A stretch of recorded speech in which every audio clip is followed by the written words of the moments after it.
Yo, what's going on? This is Busy Bone, Bone Thugs in Harmony, and you live at the barber shop. Let's go.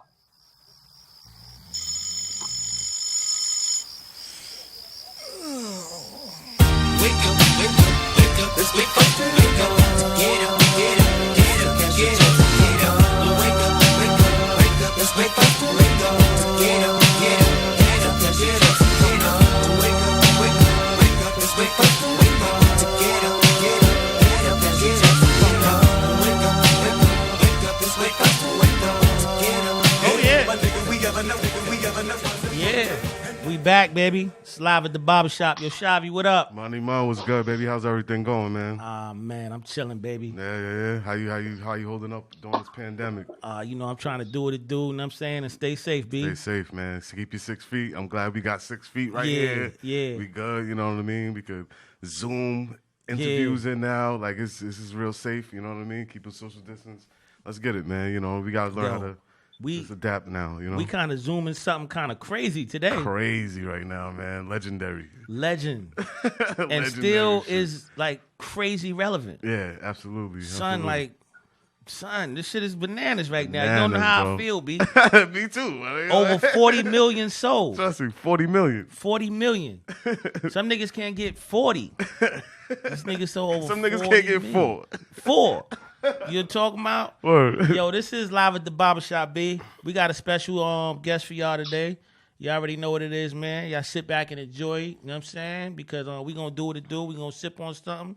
Yo, the dude I'm bringing to the table today, Bizzy Bone. Busy bone. Boom, What's boom, good? Boom, boom, boom, boom. Yo, what's good, man? Peace, Oh, brother, man, it's peace, love. I peace. love y'all energy. You know, y'all energy, man. That's what it's all about. I know we're going to have a great interview. It's the first of the month, by the way. Yeah, duh. You know what I'm saying? First of the month. How It made how perfect better can sense. you get? It made perfect sense. Can't get no better than that. Definitely appreciate this, and let's get it in, man. Let's get right into it. Let's get into it. Let's get into Yo, it. you took my line like a motherfucker. I say that shit all the time. Yo, Busy, what's good, man? How you feeling during this pandemic, B? I'm all right. Life good. I've been making money from the crib and been focused on the crib for a minute anyway. So, and I've been took a little time off on the road with my boys, tried to encourage them to do it. But yeah, man, I'm okay. It's cool. Everything cool. How y'all holding up out there?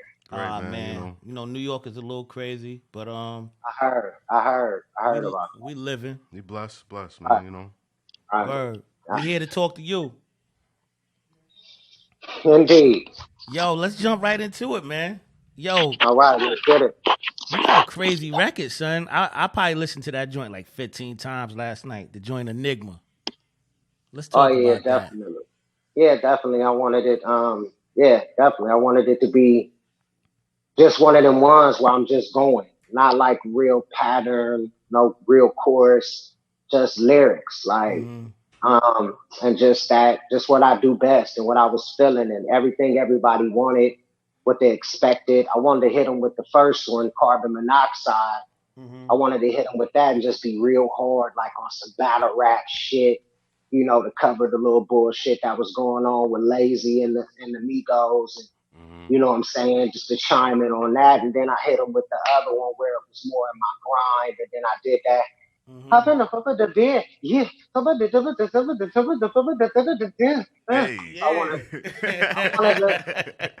I wanted to make sure I threw that in there. Just kind of like an ode today, ode to what these motherfuckers is doing and being able to stay in my own lane. I wanted people to see the contrast between that and my shit, that style and my shit and how close they really are, because Enigma's a straight fast flow with harmony in it. That's kind of like, it's kind of the same. It just got more of a pattern, let's say, but fuck all that.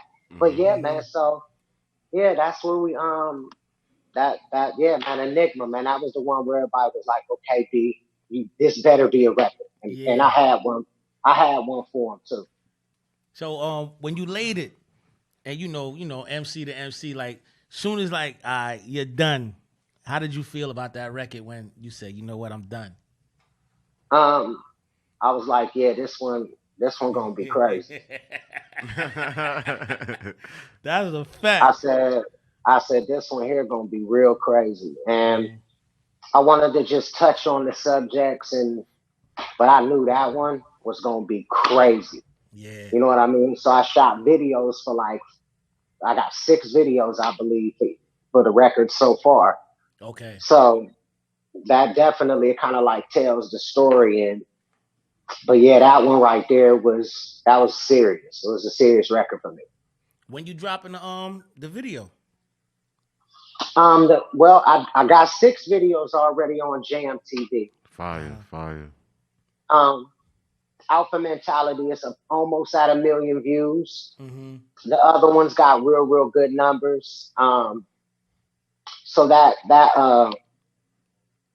damn, my mouth dry. Give me 1 second. Get right, baby. Get right, man. Get right. I'm going to chop it up with the peoples. Yeah. You know what I mean? DJ Shavi in the building, sipping on this motherfucking wine. We brought him Busy Bone. Know what I'm talking about? That's crazy, man. Yeah, major, B. It's a classic one. This is. All right, I'm good. All right, you good? All right. What you sipping on, cousin? I'm good. What you this sipping stuff on? called the Mountain Valley Spring Water, something from the mountains of Arkansas, in a glass bottle. Okay.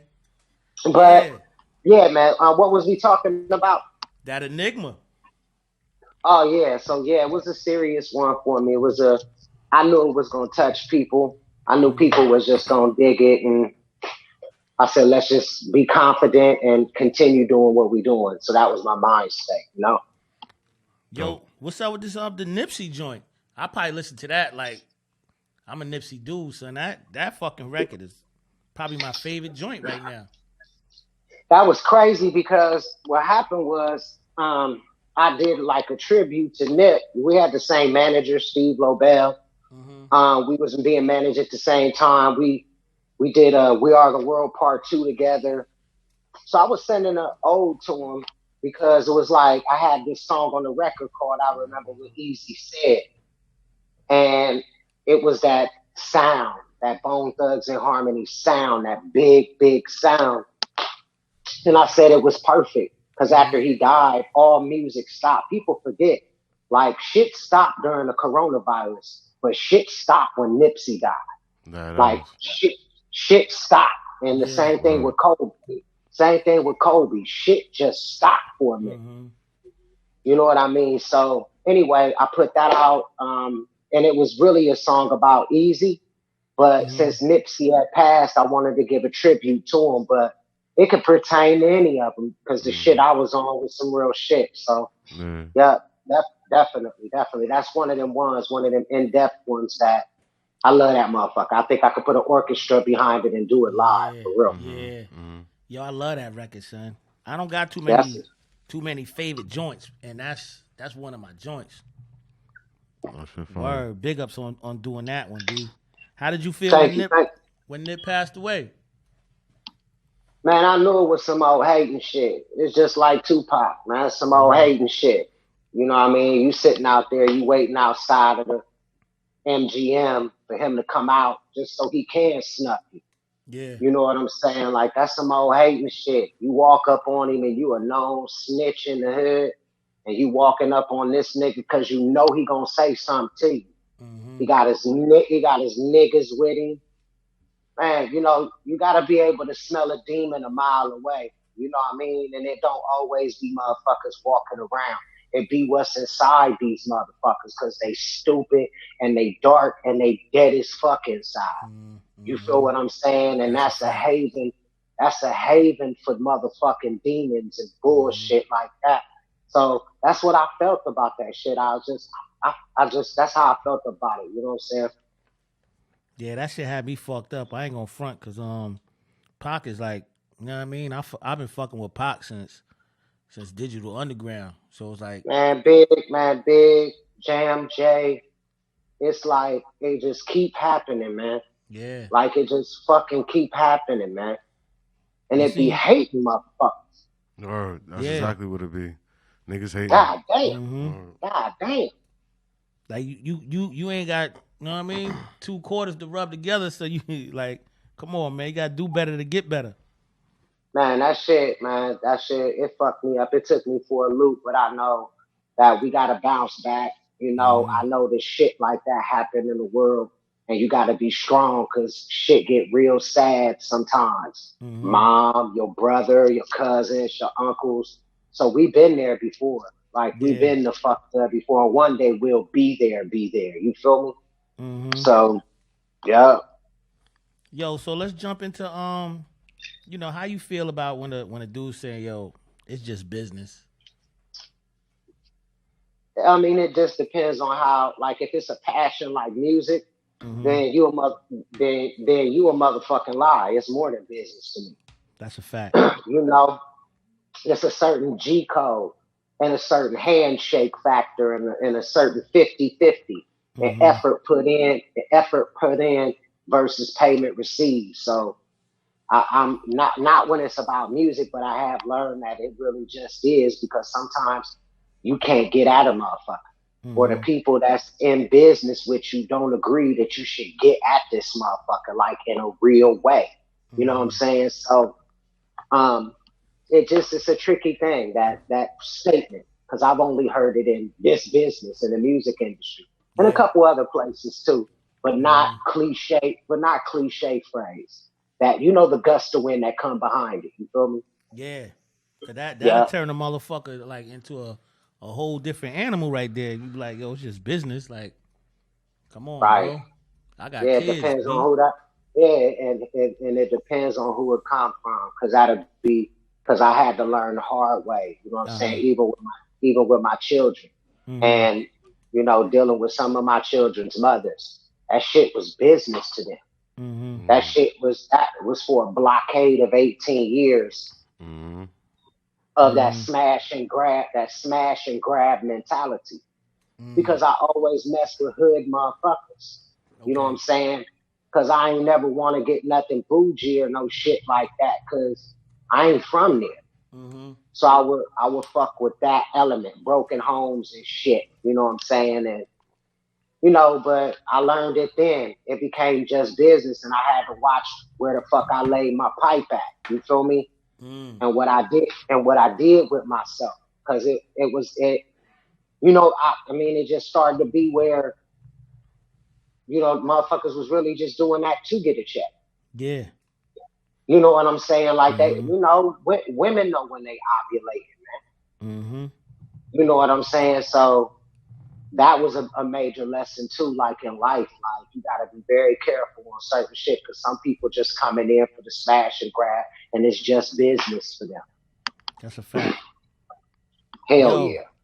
Yo, your life is like a nice roller coaster, B. You know what I'm saying? It would make a dope movie.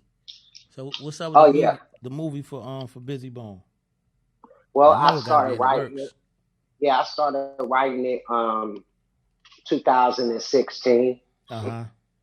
And of course I hired a writer, like a professional writer. My homegirl Sanja, she's doing it with me. So we got about 90, we got a few, this is done, but I'm going to change shit along the way anyway, once I get into post-productions, or not post, excuse me, once I do get into the real shit. Because first we got to do a 10-minute reel first. Like, we got to hire like a production company for like 10 racks, get some sufficient actors from SAG, the Screen Actors Guild, and you could get it done for like maybe under 15 racks. It's a 10-minute professional reel, hitting the hot points of your story, and then that's how you go shop that bitch around to do something with Netflix or this or that or this or that or that. So it kind of starts there. And then after that, if none of that worked, then you gotta do it yourself. You know what I'm saying? You gotta break down some of them Bitcoins and do it yourself. Oh yeah. You know what I'm saying? Let's jump into that, being independent. You know what I'm saying? Oh hell yeah. Why not a major? Why choose independent right now? Because I'm trying to get my kids on a major. Okay. And independently, I get to do shit my way.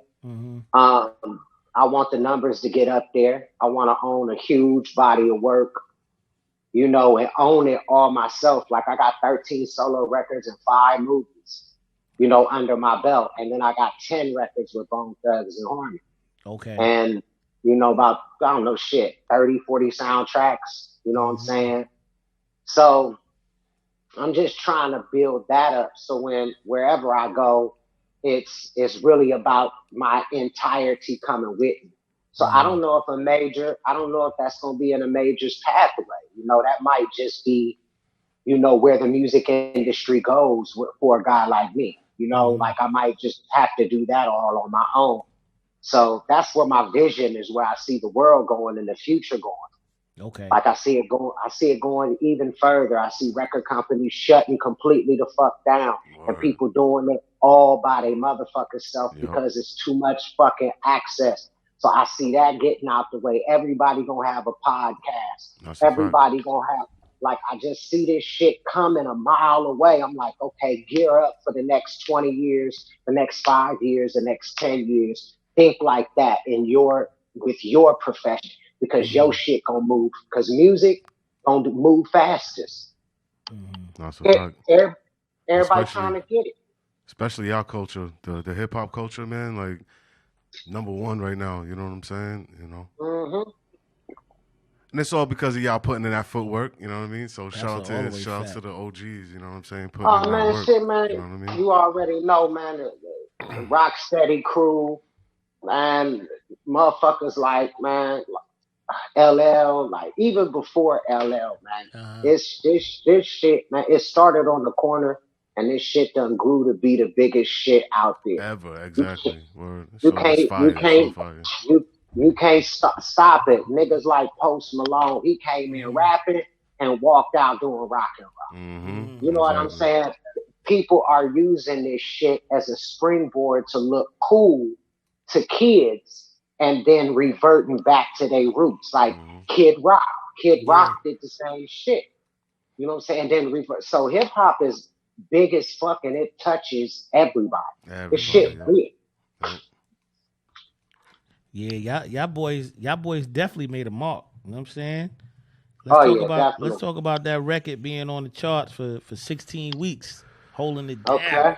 Yeah, man. I had to turn the TV the fuck off because it was too much for it. Like straight up, man. I just jumped in the car, got me a bottle of Hennessy, rolled up a whole bunch of that good LA Doge, and I smoked and I drank through each week of them 16 weeks. Because it was like, I was always telling myself, don't get the big head beat. Don't let this shit get to you. Do something to shake shit up. And that's what I would do, man. Like, and just straight shake it up and not look at it. But I was aware. And to this day, Crossroads is that tune. It's that tune. Word up. That's a fact. That's fire. Yo, I ain't gonna front. To bring it on a lighter note, you know what I'm saying? I remember that lyric. I had a man named Ev, you know what I'm saying? I used to play that song in the barbershop, you know what I'm saying? So every time that lyric came on, he'd be like, damn, man, why they had to kill the dog, man? He even killed the dog. They killed the dog, man. Yo, I used to crack up about that. He said they had to kill the dog? That's hilarious. I never thought about that. Word. The dog did get smoked. They killed the dog. Why do you kill my dog? I said, damn, that's a bad day. Word. When y'all made that record, you know what I'm saying? Did you feel like, yo, this is a hit? When y'all said I'm done? Hell yeah. When Cray and them first got in there to orchestrate it, the idea was already laid out and formatted. They was just like, put that falsetto magic on it. Because they had the song already. They already had the song done. Okay. And that's when I started waking up about, I want to own my masters eventually. We not signing back with you. Because it was the remix to Eternal. Because Eternal was already done. And they was trying to get us to re-sign with Ruthless Records, and I was putting up a fight. So anyway, because Eazy-E passed away, et cetera, et cetera. Yeah. So I'm like, we free. Let's go get millions and millions of dollars somewhere else. But so they just told me to put my magic on it, put that falsetto, and they had it already formatted. And like I'm looking back at some of the tape of when they were creating it. I was able to catch some of the tape, and they always knew this is gonna be a hit. Like Crazy was sitting down, like this is gonna be the one to shake the world, and this is why he was about to do it. Like during the recording session, like they knew, they made sure they got that shit on tape. They ain't got my part on tape because I was, like I said, I was putting up a fight around that time. Okay. Well, let's talk about that boy Crazy. You know what I'm saying? I know he a beast on them beats. You know what I mean? And when you got those kind of people around you that you're working with, like your Rizzes for the Wu-Tang and your Primos for, you know, them guys right there, and on, et cetera, et cetera. What did you guys learn from Crazy Bone? I mean, I think we all learned a lot from each other. I think like we kind of started off like music was what was the glue that put us together. That kept us together, but put us together. But how we were patterning ourselves as friends is what kept us together. Like when me and Cray was back in Cleveland, we would always walk the streets. He didn't want to go home to his mom's house because there was some bullshit going on there.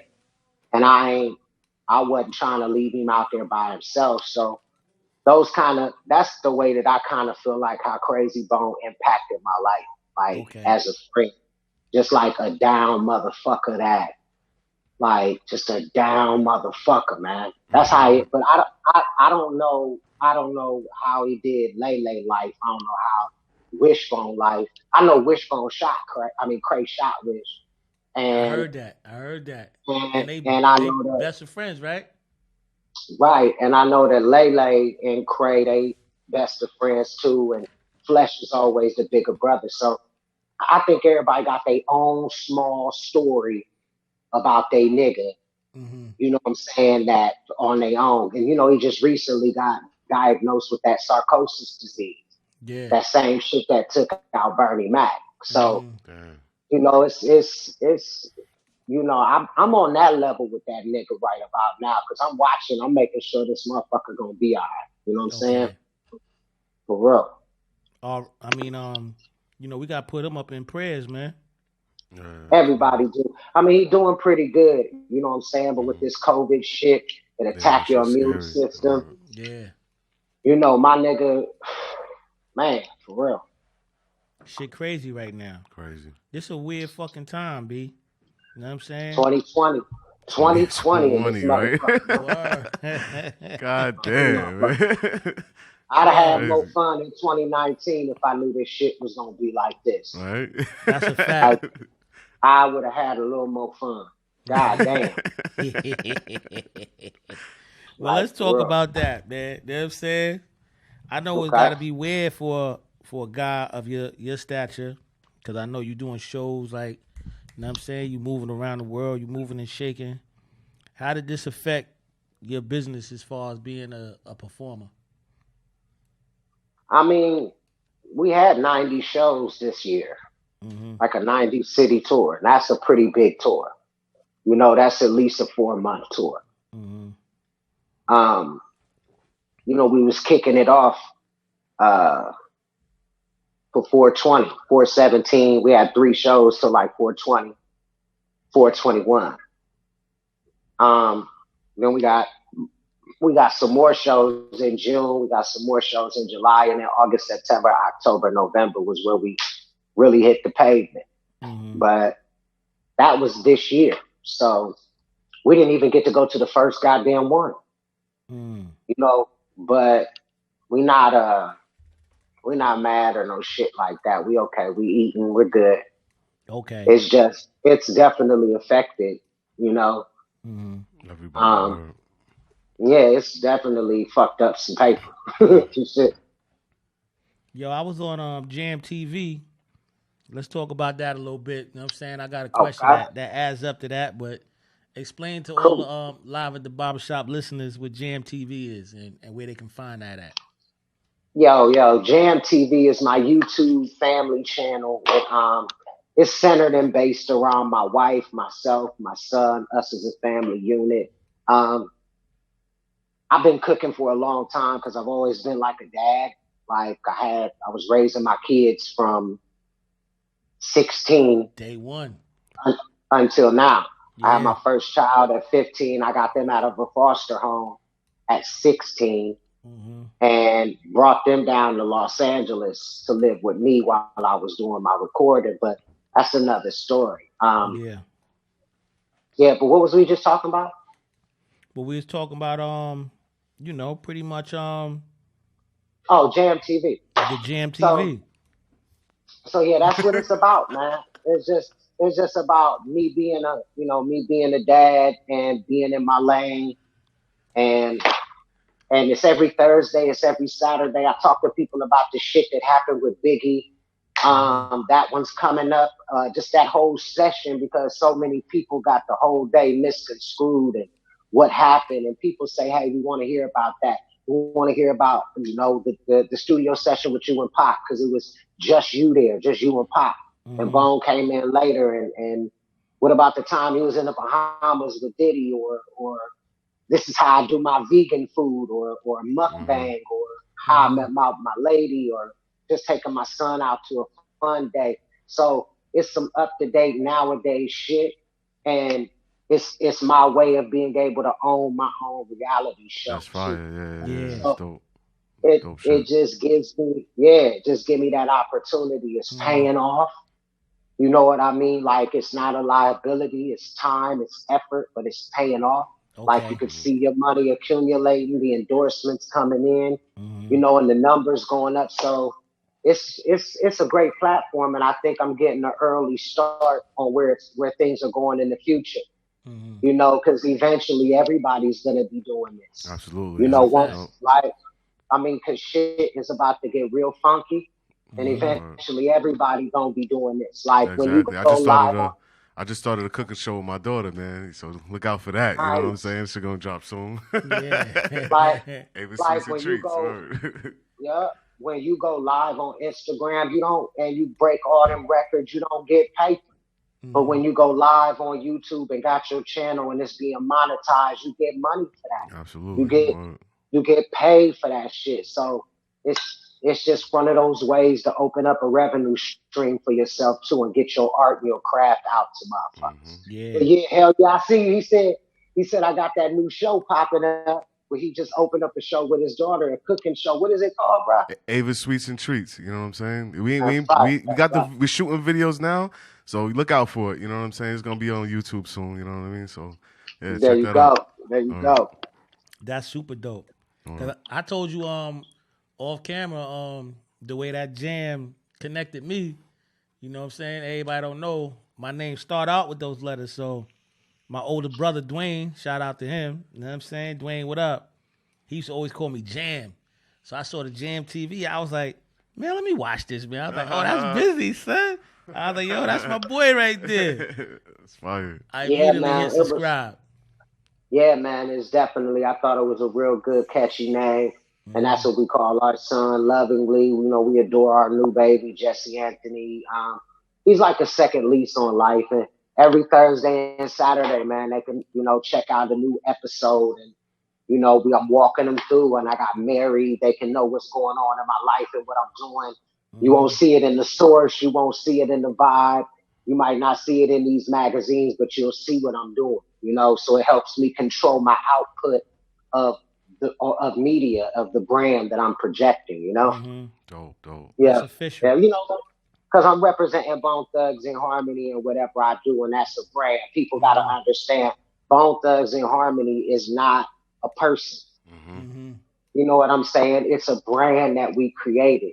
And where we take that brand, is where Ice Cube took NWA, where Dr. Dre took NWA, where Eazy-E took NWA. So that's shit. Meth took the Woo, and RZA took the Woo, and Ray took the Woo, and it's the same concept. It's the same concept. It's a brand. It's the same concept. It's a big fact. Yes, sir. Yo, y'all boys out there, boy, in Cleveland. Yo, y'all been doing this since what, 94? A little bit before then. Like I've been doing this shit for damn near all my life, man. If I wasn't singing, I was breakdancing. Okay. You know what I'm saying? Like that's where I come from, hip hop wise. But professionally, we put our first record together. I put my first record together at 12, but as Thome, we put our first record together at I was like 14, 15, Okay. 14, 14, and so that since we were 14, and I think that was 91, Mm-hmm. and then I think it was 91. I think we did it in 90, and it came out in 91. I had to look at the paperwork or whatnot, or not the paperwork, but the release date, and that was Faces of Death. So we've been doing this shit. We've been doing this shit for a long time, chasing this dream, and it didn't take us too much time to get there. But I don't think we never gonna leave because I just don't see it happening in the near future. Nah, the brand is You stamped already, so you know? go in the store and get a Bone Thug shirt anywhere, and be fresh for the night. You know what I'm saying? That's right. That's right. Yo, while we taking it back to the essence, to the beginning of this thing, let's talk about some of those experiences you had working in that record shop. Shit. All man. I didn't really work in the record shop. I worked for the record label we was on, who owned the record shop. Okay. So, just man, I was there to feed my kids. Like, I had my two kids with me, Grinding. and right. So he was giving me like $15 a night for 3 nights in a row. So I was taking that whole 45 and getting milk and getting diapers and. I would wind up with a couple of bucks for some cigarettes and some beer. That's what I was doing that's how I was doing at 14, 15 years old. I wasn't eating. Okay. I was feeding them kids. A lot of people say, where was your parents? They wasn't there. You know what I'm saying? They was off doing their own shit. Somebody getting their ass kicked over here. Somebody chasing some crackhead over here. And ain't got no time for their baby. You know what I'm saying? So that's what I was doing then, and that really was the only reason. It's a lot of street shit that happened, a lot of fuck shit that happened, but that's it, man. It come with the game, Niggas is gonna try to kill you sometimes. You know what I'm saying? If you're in the wrong place at the wrong time and doing the wrong thing, That's a fact. I know you had a lot of ups and downs. You know what I'm saying? Hell yeah.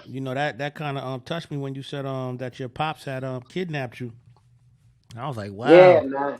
See, that's the crazy part about it. I found out about that shit later. I was always told that somebody else was, and finally, at around 38 years old, that's when I finally got told, like, damn.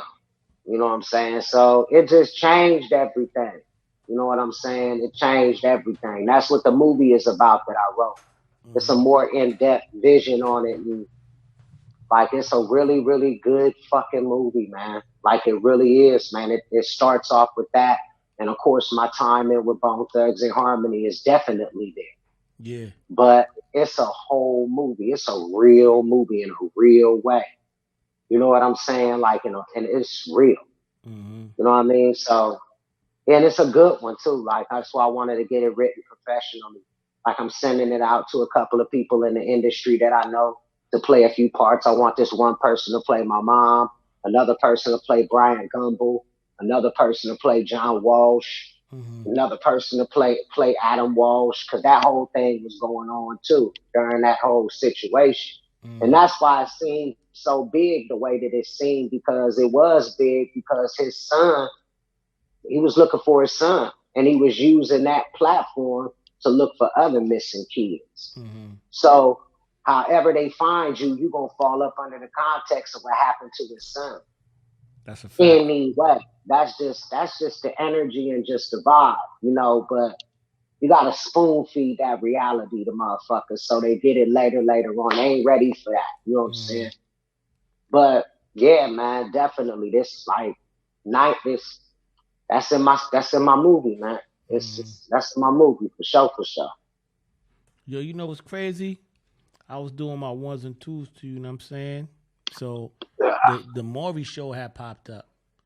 And yo, like I had a little tear in my eye, you know what I'm saying? Because the little shorty had spinal diffia or something like that. And Yeah, the fiblia.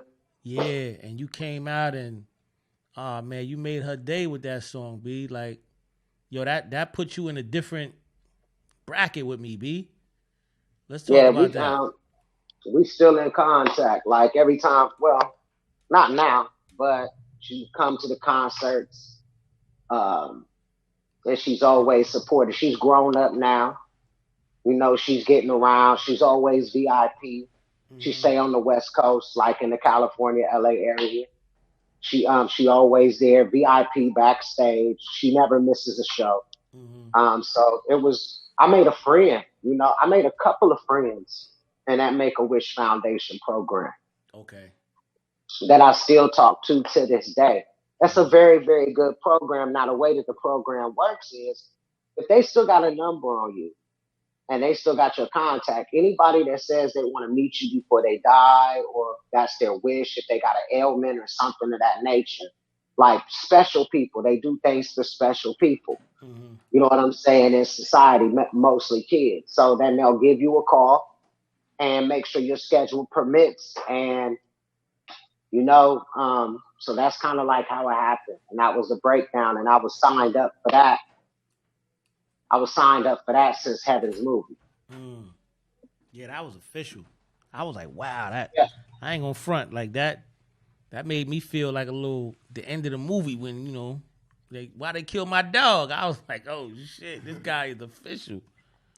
No, yeah, definitely. It was something I had to do. I was a little nervous because of the context of it, but I was already sharing real shit with people about my life, my upbringing, and the foster care system, and all of these different things and tragedies that's happened. And it opened me up to be able to do something like this. And then like the people I was working with was like, this is how you give back. You giving more. So they was doing their goddamn job, a public relations job, they publicist job. But I had to feel it in order to want to do it.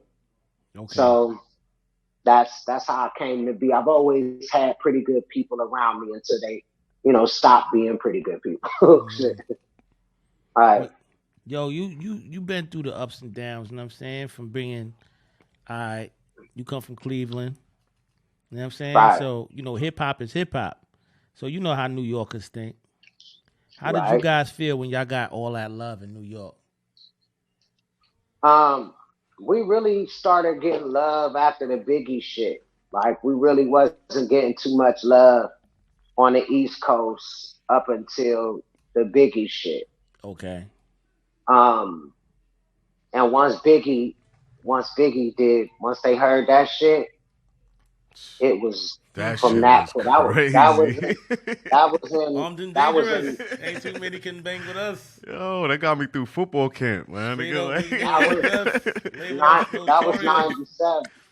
That was like in 1997, and we was with E in 93. All the way up for 4 years, we really wasn't getting too much love on the East Coast. But my mom from the East Coast, I got family on the East Coast. But I think a couple of my boys do too. You know what I mean? So we're familiar with it, and we kind of knew we got to work for that. Yeah. Like we knew East Coast been sticklers about hip hop and been the gatekeepers for hip hop for a long time. So when the gangster rap shit came, it took LA some time to get and adjust to that. There's a couple of wars there. And then, you know, that's when we came around that time. And then Atlanta came and fucking Chocolate City just went crazy and just it's so much money in Atlanta and so many brothers and sisters in Atlanta. Mm-hmm. It's the neighborhood. Yeah. Like it's fucking Wakanda out in that Nah, bitch, big man. facts. Big facts. Like I That's huge swear, man. facts. Like, and then the Freaknik, and they kept grinding, and they kept grinding, and they kept grinding, and kept grinding, and look where they at now. Word. Mm-hmm. Word. These motherfuckers is running the radio. Word. These It's the motherfuckers capital. is it is man, hip hop done changed and it done, but it took New York a little bit of time. But once Biggie did what he did, New York just gave us endless love, and they still do. We earned our way in to the heart and the mecca of hip hop, and that's how I was raised. Like we Mm-hmm. was raised that it's already well known. Niggas in LA was like, we coming, but that is the mecca.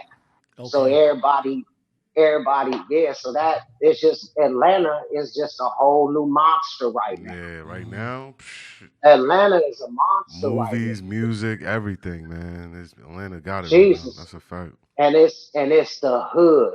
Mm-hmm. It ain't Mm-hmm. like it ain't integrated at all. Nah. No. And they got Like legal Jesus hammers. Christ, Legal Jesus. hammers, right? Let me tell you something. Like Jesus Christ. There's hardly no white people out in that motherfucker. No, that's a fact. Mm-hmm. That's a huge fact. That shit is look, man. At least within that scene. So yeah, man. But East Coast, man, West Coast, up north and down motherfucking south, man. We now hip hop is mainstream full strength Yeah, that's because what I'm Yeah. talking you got about. You know what I'm saying? you got Like you global. got Houston, you got Houston down south, you got Atlanta's considered down south. You know what I'm saying? Like we got of course the East Coast. You feel me? We got of course the Midwest, which is Mm-hmm. kind of like the North.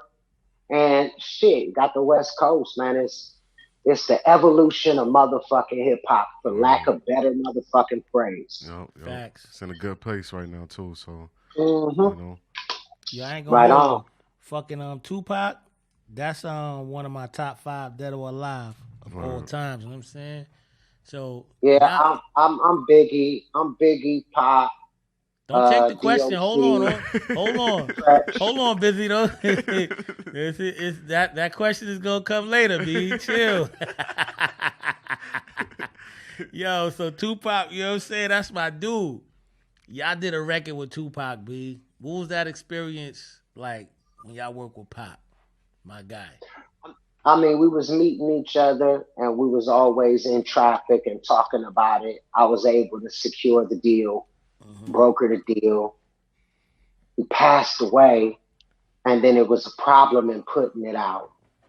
So we had to go to Afeni and talk to Afeni, and then it was about the gunshots in the record. And Mm-hmm. then Afeni said, Pac did it, and this is what he did it on this, so I'm not gonna stop his creativity. And she gave us the rights. We gave her a bunch of money, and we just gave her the money. Just a Okay. bunch of Okay. it, and and then it came out, and it became a smash, man. And Mm-hmm. people love it to this day, man. That's my To this shit. very day. Oh man, oh man, it's one of them ones, man. It's one of the, but the Biggie one too, like the Pac and the Big. You can't do Pac without Big. You can't do Big without Pac, and that's kind of like the peace treaty that Bone Thugs and Harmony was able to participate in. That brought everybody together as them two being legends Yeah. together. Yeah. Word, One word. name, like his success is his success, and his success is his success. Neither one is better than the other. And it really balances the shit out, man. Like those two songs did that for me. And for a lot of the people that I know love Mm-hmm. those records. And Yeah. it's weird because like when you in the barbershop, dudes is like comparing everything. You know what I'm saying? Like you can't stop this shit. So dudes will be like, "Yo, this one was better than this, and this one bodied this record." I'm like, "Yo, you gotta remember, Bone Thugs and Harmony, they bridged that gap, and they did them records with both of them. So they really get the props. You know what I mean? Yeah, well, I'm gonna be honest with you. It's always good because competition and conversation, and I think that's gonna always go on around us in our community because we always making ourselves stronger. We always striving for, that it's we men, but I think at the end of the day, people in general, without those songs in general, I think that people look at Pac and Big like them two niggas wasn't against each other. It ain't one of them. Both of them niggas got killed. But it seems like the same goddamn person. But me, I think it's like the same evil spirit, I just think a little different. But yeah, man, I try to tell people all the time, man, people forget about God. And when and the way that they forget about God is they forget that God has an opponent. Yeah. And his opponent is very fucking strong. He ain't just killed the nigga. His opponent is very fucking strong. And it plays a big part in the world, in society. He want to get a taste of hip hop. All this shining we doing, all these diamonds, all this popularity we got going on. Talk that shit, nigga. That's just real. That's just like real. And if you embody it, and however your style is as a dragon slayer, out here in the world, do your thistle. But I know a lot of this bullshit going on is influenced by evil. Just to break it down, that shit is evil as fuck, man. So yeah, that's where I be at with it too. Like as far as the Pac and the Big and all that go, man, they couldn't have known what was 24 and 25, man. You know how young that is, man. Yeah, that's real 24. Different. Yeah, they seem like they elders, but they were 24 and 25 years old. That is real. That's triple X Tentacion old. Yeah, because when you go back to that age, you're like, hold on, I done made a whole lot of mistakes. That's officially little nigga status. Yeah. You's a little nigga when you 24 and 25. You are young as fuck. Like straight the fuck up. You might got a few kids, but you ain't ready for fatherhood. You ain't grown. You ain't grown, but grown. But yeah, man, I just look at it like that, man. It's so much bullshit in the game, man. And it ain't always us, man. It ain't always human beings. That's a fact. Anyway, moving on, right? Let's move on, baby. Well, let's talk about this Tyson thing, man. I saw you on the Tyson Ranch. I'm like, hold on. I know this boy about to smoke up hella weed. You ain't smoked near nothing. Near nada. What happened? I was smoking before I got there. I remember I was on the Snoop thing. I did an interview with Flesh on Snoop thing, and I was smoking on air, and I couldn't even answer the fucking questions. Like I couldn't conduct it because when I smoke weed, I zone the fuck out. Okay. If I'm not on stage rapping, I'ma zone the fuck out. So that's why I said, I need to really do a good interview. I'm really pushing this product. Let me get my grown man shit together. And so that's why I'm like, I'm good. Everybody else can smoke with you, but I'm here for a reason. That's a fact. Catch up on old times and shit, promote what we're doing. What it smell like? What that shit smell like when you was like, all right, when Tyson was blowing that thing down? I mean, he got a good strain. His strain is pretty good. I love Tangy. Tangy is the strain I like. But like my producer fam who was with me said, B, I ain't smoked nothing as good as what Tyson had since I had it. I'm trying to get some of that shit. So it was a good strain because my producer said he OD'd on that shit. So I know it was good. That's a fact. Y'all was watching that shit. I'm like, yo, Tyson looked like he lit. Yeah. Tyson, he's got a good strain of weed. That shit is strong as fuck. It's high in THC content. That shit was fucking crazy. Okay. Well, let's talk about that. Where you figure got the best weed? LA, Colorado, Oregon. Where that shit originate at. They still got that good shit. You know what I'm saying? But I think that pretty much everybody got good bud now. You know what I'm saying? Like pretty much everybody. It's just so free out in that motherfucker. Ain't no sneaking, ain't no hiding. You know what I'm saying? So yeah, definitely. Okay. Definitely. But I like Tangy. Tangy is my favorite so far. Mm-hmm. When I do a strain, it's gonna be heavily Tangy influenced. Okay. Throw I a little like that. bubble gum in there, throw a little pineapple in there. I'm gonna do some cross pollinating. Mm. Yo, you done been through this hip hop thing like, you know what I'm saying? Real different, B. And at this point in your career, you really like putting some muscle on dudes.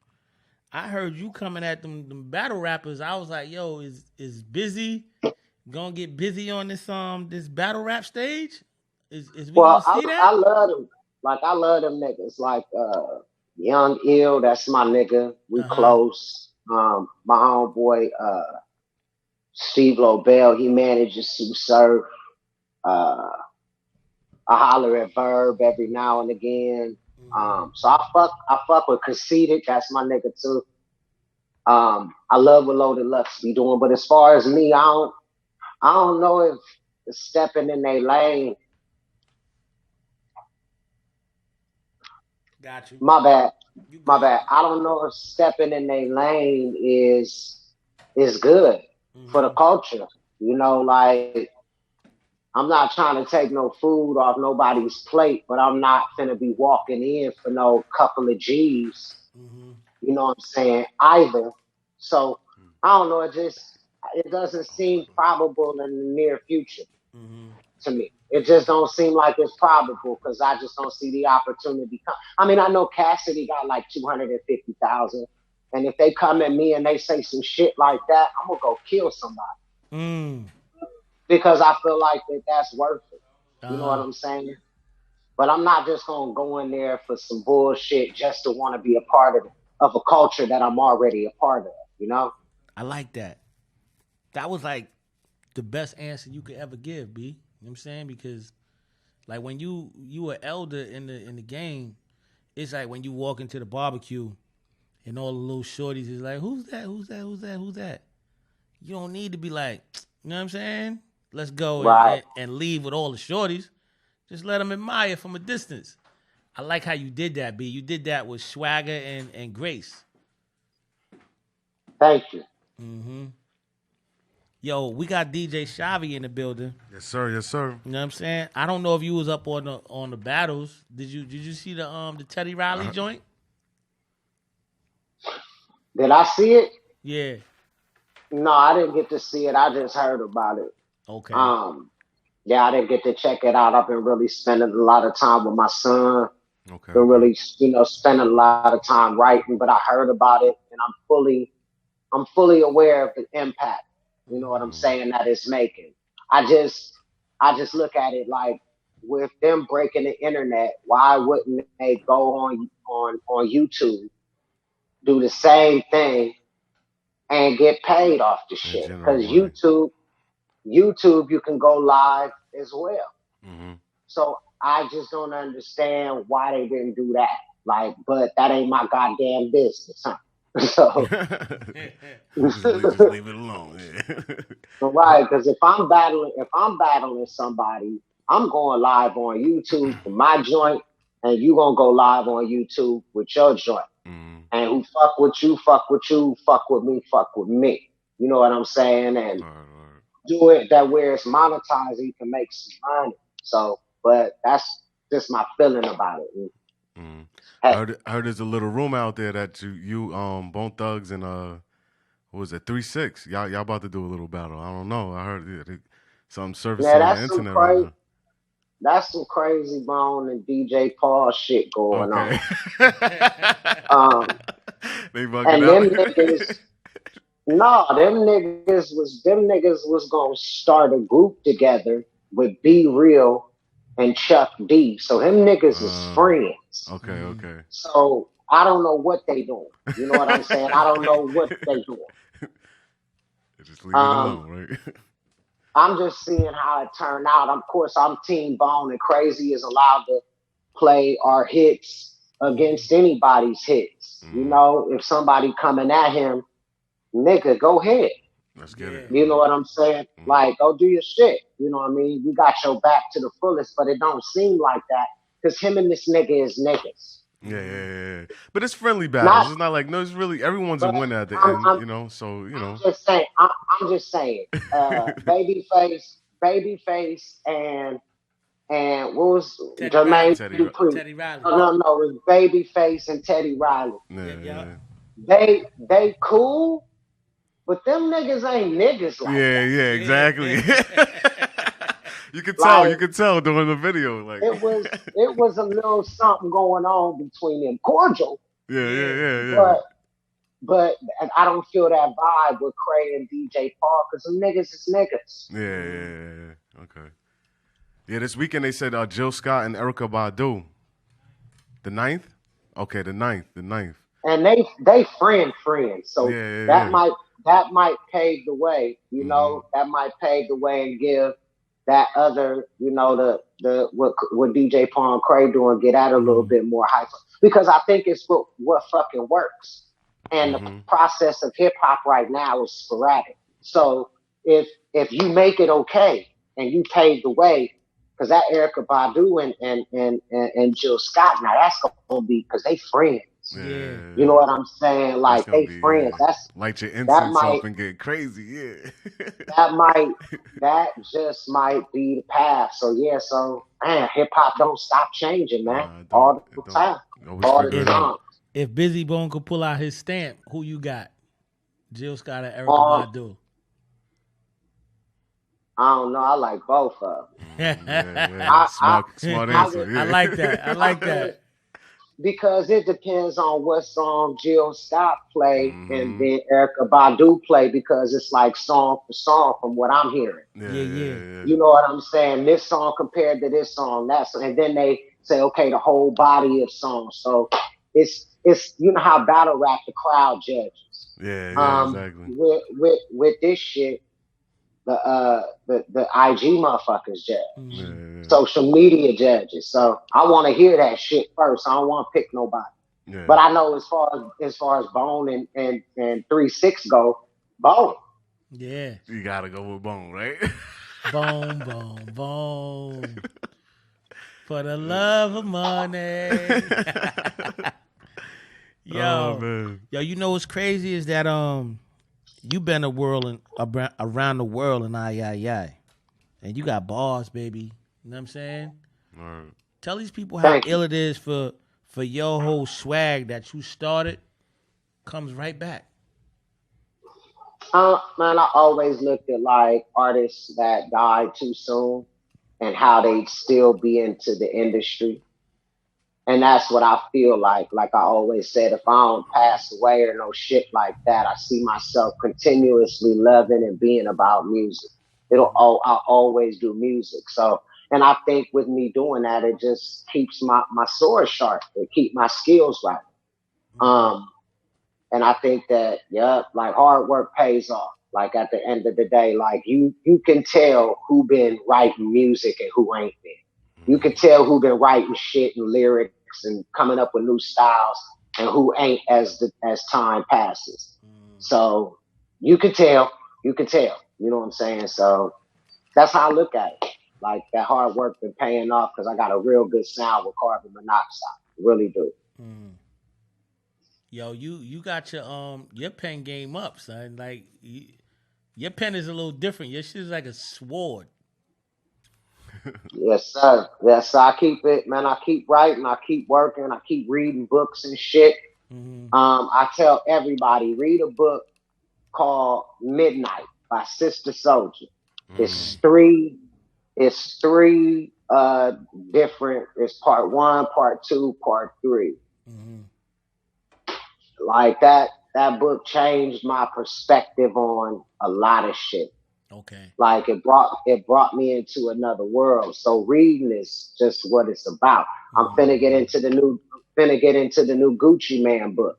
Yeah, that shit's good. I read the Kevin Hart book. So all of these things just expand my fucking vocabulary and my knowledge of words and how to put shit together. So it all counts like a motherfucker. You can't just wake off of blunts and yak and think you finna do this shit for no amount of time. Your ass gotta know something. Your ass gotta know something, and somebody gotta be writing that shit for you. Well, for real. To jump right into it, I know we got you for a couple more minutes. You know what I'm saying? So here we live at the barbershop. We love to say, if you got a top 5 MCs of all time, dead or alive, who would that be? Rakim, Biggie, Pac, EOC, Rakim, LL. Shit. And we gotta give Tretch an honorable mention. We gotta give Run. We gotta give Run, DMC an honorable mention as far as lyricist goes. My man from the Foo Schnickens, we gotta give him an honorable mention. My man Poor Righteous Teachers, we gotta give him an honorable mention. So it's a lot of honorable mentions. Scarface, it's gotta hard. give him that top one. 5 is hard, right? It's just a lot of honorable mentions after that top 5. It's been some heavy spitters, man. Some heavy spitters in our time, man. And I celebrate each one of them, man. I had the opportunity to be on track with a few of them myself, and you know, it feels good to have a piece of artwork with some of the top 5s of all time. Okay.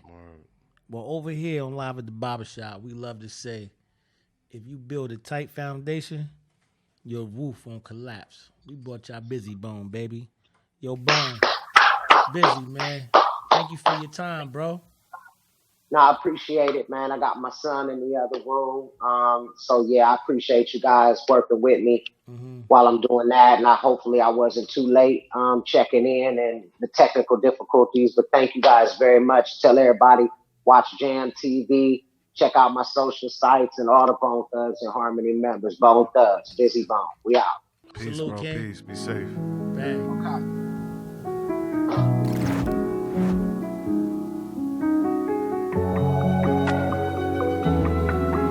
DJ Shavi in the mix.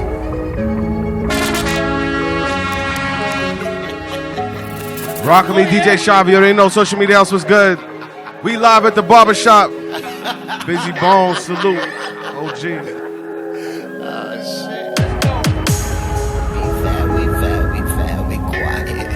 DJ Shavi in the mix. In these tight pants until the butt spray. Or with a 12 gauge, I don't give a fuck, nigga, fuck them. Anybody, everybody with a bottle, don't lie when I'm an army. I ain't sorry, little nigga, this Bone ThugsNHarmony. Set it off, say shorty got the mall spur. Man, a gun so big, it'll blow a nigga brain in the crosswords. Little Ricky hit the run swerve, is that sauce yours? Kiss the goddamn Converse. Chicken dipping like it's all served, but those lost words be the same, but I saw worse. I had sauce first, I let it fall, thirsty that jaw. Arrogant and egotistical without a flaw. Standing there with no one beside you like God. Drippin', I ain't trippin', got a couple of them, dog. Listen to me, pippin', this is Cleveland, nigga, we get even. Nigga, don't be afraid of Steven. Or that big boy hit you with a sick boy. I'm like Sig Freud with that vulture breathing in enigma. And that culture need him, and I'm all the reason I'm alone, my Nina. Cause it looks like a nigga gonna often need her. When I call, seen him running like a mile a millimeter. But I am a good leader, I give you a